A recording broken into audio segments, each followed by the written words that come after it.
Hi, this is Sharon Wilson-Janot, the Chief Operating Officer of Volunteers of America National Services.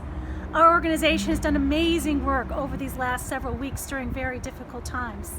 But no one has stepped up to the plate more than our incredible healthcare workers.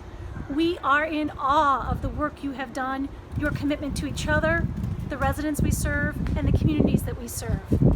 So because it's Nurses Week, we wanted to honor our nurses and all of our healthcare workers in a very special way this year. We could think of no other way to honor our brave heroes than to have a parade in your honor. I hope you enjoy.